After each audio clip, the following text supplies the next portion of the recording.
నమస్తే, welcome to మనం TV. నేను మీ పవన్ బెస్వాడ. వైసీపీ రాజ్యసభ సభ్యునిగా విజయసాయిరెడ్డి రాజీనామా చేసిన దగ్గర నుంచి, వైసీపీ పార్టీకి రాజీనామా చేసిన దగ్గర నుంచి విజయసాయి లీగ్స్ అటు వైసీపీ ముఖ్య నేతలలో, అదేవిధంగా వైసీపీ అధినాయకుడు జగన్మోహన్ రెడ్డి గుండెల్లో గుబులు పుట్టిస్తున్నాయి. ముఖ్యంగా చూసుకుంటే వివేకానంద రెడ్డి హత్య కేసులో కూడా అవినాష్ రెడ్డి, అదేవిధంగా కాకినాడ పోర్టు వ్యవహారంలో అటు విక్రాంత్ రెడ్డి, ఇప్పుడు ఐటీ సలహాదారు కసిరెడ్డి రాజశేఖర్ రెడ్డి, వీరందరి విషయంలో తనకేది సంబంధం లేదనుకుంటూనే, జగన్మోహన్ రెడ్డికి ఎటువంటి విషయాలు తెలియవనుకుంటూనే వేరే వాళ్ళ ద్వారా ఇరికించేసినట్టు అవుతుంది. దీనిపైన పూర్తిగా విశ్లేషణ తీసుకునే ప్రయత్నం చేద్దాం. మనతో పాటు అందుబాటులో ఉన్నారు రాజకీయ విశ్లేషకులు అంకమరావు గారు. సార్ నమస్తే. నమస్తే. సార్, చూస్తున్నాం విజయసాయి లీగ్స్ ఒక ప్రభంజనం సృష్టిస్తుంది.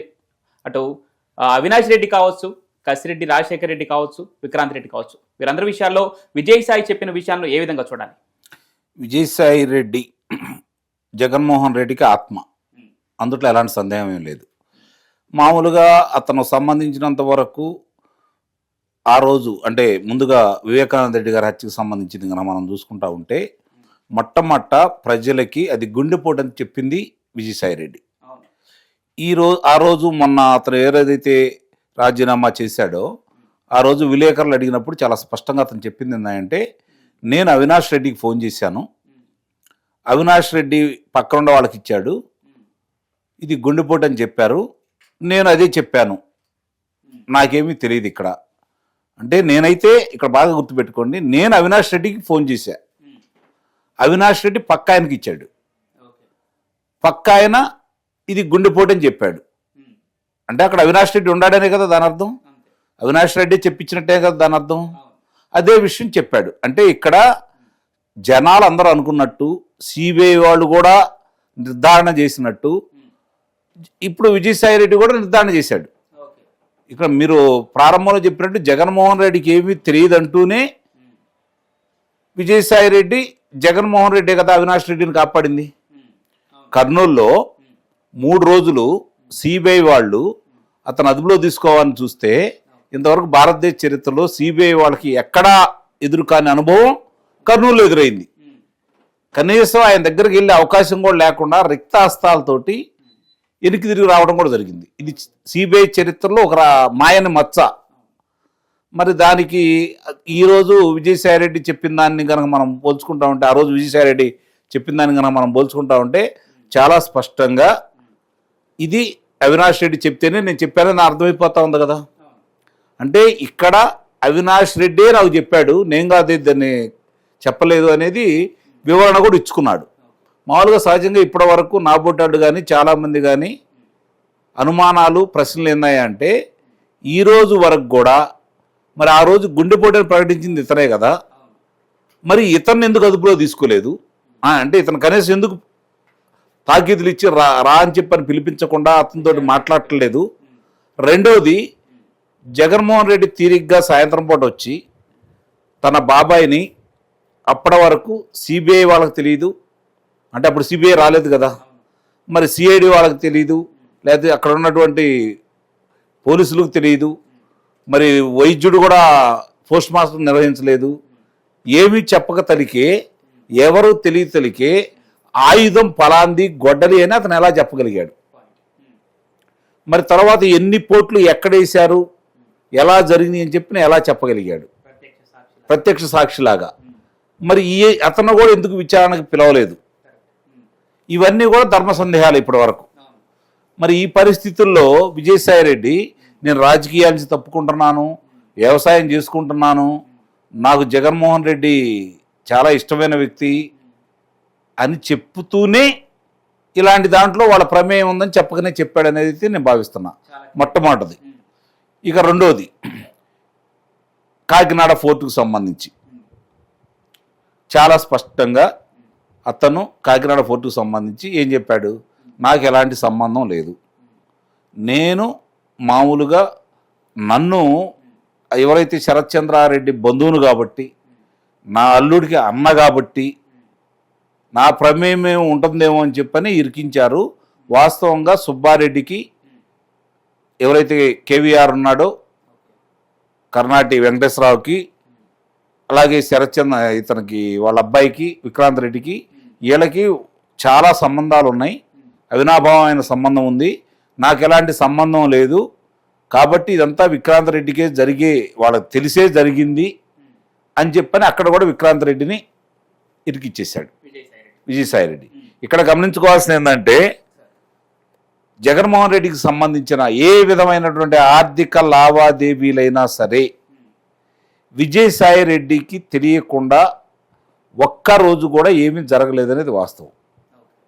ఎందుకంటే దాని లెక్కలు అటు ఇటు మార్చాలన్నా, సరిచేయాలన్నా, దాన్ని పొందుపరచాలన్నా లెక్కల పొంతులు కాబట్టి ఈయనకు క్షుణ్ణంగా ఈయన ద్వారానే జరుగుతాయి అనేది వాస్తవం. అతనికి తెలియకుండా జరిగింది అనేది అవాస్తవం. ఇప్పటికీ జగన్మోహన్ రెడ్డి విజయసాయిరెడ్డి వేరు అనుకోవడం కూడా అదే భ్రమలో ఉండట్టే. ఇది కూడా గమనించుకోవాలి. అంటే ఇక్కడ కాకినాడ ఫోర్టుకు సంబంధించి ఏదైతే కేవీరావు ఉన్నాడో అతన్ని తీసుకొని అతని ఆస్తులను తీసుకున్నారు. ఈరోజు ఎవరికి తెలియకుండా మళ్ళీ గుట్టు సబ్బు కాకుండా ఇచ్చేసారు కదా. అంటే ఇంకా సెజుకు సంబంధించినవి ఉన్నాయి, మరి ఎప్పుడు బదలాయి చేస్తారో తెలియదు.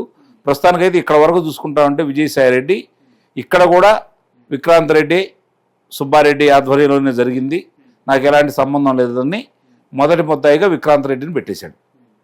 అంతే కదా, అది కూడా అయిపోయింది. ఇప్పుడు ఈ మద్యం కుంభకోణానికి సంబంధించి ఇప్పుడు భారతదేశంలో ఈరోజు చూసుకున్నాం మనం, చెన్నైలో అంటే తమిళనాడుకు సంబంధించింది కూడా వెలుగులోకి వస్తుంది.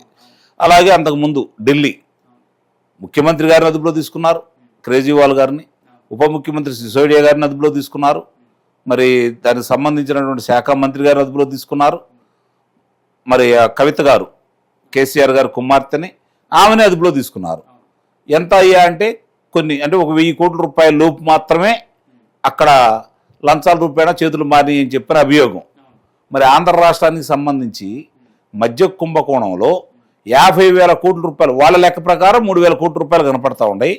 50,000 కోట్ల రూపాయలు పై చీలుకు చేతులు మారినాయని, 1,00,000 కోట్ల పైన వ్యాపారం జరిగిందని తెలుగుదేశం పార్టీ ఆరోపించింది. అలాగే పురంధేశ్వరి గారు స్వయానా అంకెలతో సహా తీసుకుని వెళ్ళి ఆర్థిక శాఖ మంత్రికి వివరంగా ఇవ్వడం కూడా జరిగింది. కేంద్ర ఆర్థిక శాఖ మంత్రి నిర్మలా సీతారామన్ గారికి కూడా ఆమె చెప్పింది కదా, 1,00,000 కోట్ల రూపాయల పైన లావాదేవీలు జరిగినాయి, ఎక్కడ కూడా డిజిటల్ లావాదేవీలు అయితే జరగలేదు, అన్నీ కూడా నగదుతోటే జరిగింది అని చెప్పి ఆమె అయితే స్పష్టంగా చెప్పింది కదా. మరి దానికి సంబంధించి ఎవరి దగ్గర అయితే ఎంత వసూలు చేయాలో, ఆ వచ్చినటువంటి దాన్ని ఎక్కడికి పంపించాలో అన్ని విధాలా పర్యవేక్షణ చేసినటువంటి వ్యక్తి ఇందాక మీరు ఉదాహరించినటువంటి కసిరెడ్డి రాజశేఖర్ రెడ్డి. అంటే ఇక్కడ కూడా చాలా స్పష్టంగా జగన్మోహన్ రెడ్డికి ఏమీ తెలియదంటూనే ఈ కుంభకోణాలు వీళ్ళందరూ పాత్రదారులు ఉన్నారు, అవి చేరాల్సింది ఆ లెక్కలన్నీ చూసుకున్నా అంటే ఆ లెక్కలు ఎవరికి ఇచ్చాడు అతను? ఆ డబ్బులు తీసుకున్నాడు, ఆ డబ్బులు ఎవరికి ఇచ్చాడు? అంతిమంగా లబ్ధిదారులు ఎవరు? జగన్మోహన్ రెడ్డి అనే కదా అందరూ ఆలోచిస్తుంది.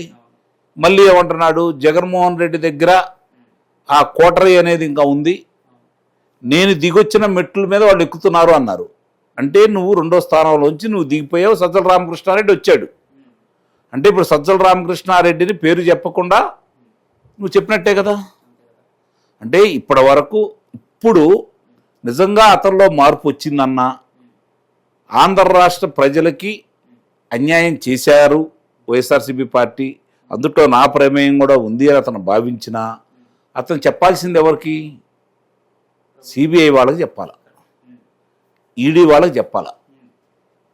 వెళ్ళేసి నా ద్వారా ఎన్ని అంటే పనిచేయని పరిశ్రమలని మేము స్థాపించాము, దాని ద్వారా నేను నగదుని ఎక్కడికెక్కడ పంపించడం కూడా జరిగింది అని చెప్పి అతను చెప్తే నిజంగా ఆంధ్ర రాష్ట్ర ప్రజలకి అతను మేలు చేశాడని భావించవచ్చు. అంటే అతనిలో పశ్చాత్తాపం కనుక ఉంటే, కానీ ఏమి లేవు కదా. అందుకే నేను అన్నాను, ఇప్పటికైనా జగన్మోహన్ రెడ్డి విజయసాయిరెడ్డి ఒక్కటే. సో మీరు చెప్పిన దాని ప్రకారం చూసుకుంటే ఇప్పటికైనా జగన్ విజయసాయిరెడ్డి వేరు అనుకోవడానికి ఛాన్సే లేదు. ఈ నేపథ్యంలో ఇప్పుడు ఆయన తన పాత్ర లేదనుకుంటూనే ఏదైతే లీకులు ఇస్తున్నాడో ఇవన్నీ తన మెడ చుట్టూ చుట్టుకోకూడదనే ఒక అభిప్రాయంతోనే ముందుకెళ్తున్నాడు అనుకోవచ్చా విజయసాయిరెడ్డి? తనకేం సంబంధం లేదని చెబుతూనే జగన్మోహన్ రెడ్డి అమాయకుడు, జగన్మోహన్ రెడ్డికి ఏం సంబంధం లేదని చెప్తున్నాడు. అతను అది మీరు గమనించట్లేదు. ఓకే, అంటే ఇక్కడ కూడా జగన్మోహన్ రెడ్డిని రక్షించే పనిలోనే ఉన్నాడు అతను. పనిలోనే ఉన్నాడు. అవును, ఇది గమనించుకోండి. Right. Thank you sir. Thank you.